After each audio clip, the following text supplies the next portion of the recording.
Sinindihan na may huwaga na nagdulot ng riya at papalipas ng problema.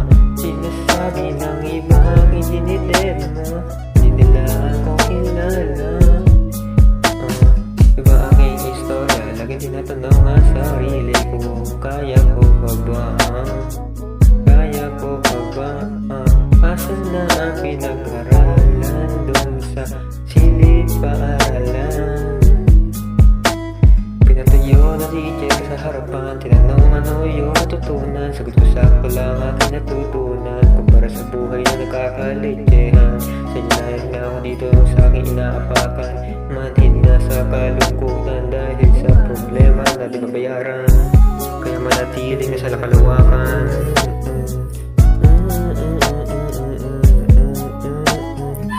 Laging tinatanong ang sarili kung maayos pa ba aking imahinasyon.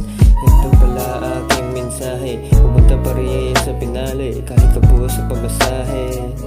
Alam ko kaya't ng aking sarili, kasi di naman ganito palagi, kasi di naman ganito palagi. Hinaharap na ang problema na hindi na nagre-reklamo, nagtatalata pa rin kahit walang suportang natatamo. Kahit gabay lang nasa itaas, okay na ako, tutuparin pa din ang sarili, pinangako kalayaan na solo. Masarap magpa-positibo na alam hindi palagi ang talo.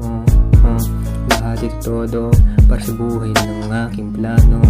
Mga maling ginawa ito tono. Sa Ermas lagyan ko ng trono. Sa Erpas bibigyan ko ng mamahaling relo. Sarili ko naman magbangon sa pagkatalo, para makabawi naman ako sa pagkakamali ko.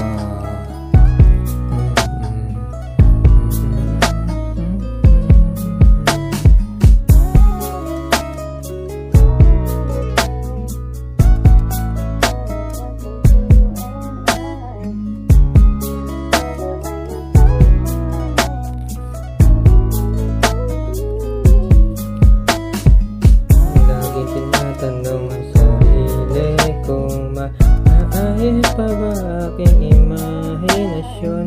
Ito pala aking mensahe, pupunta pa rin sa pinali kahit ito po sa pamasahe. Alam ko kahit ito ng aking sarili, kasi di naman ganito palagi, di naman ganito palagi.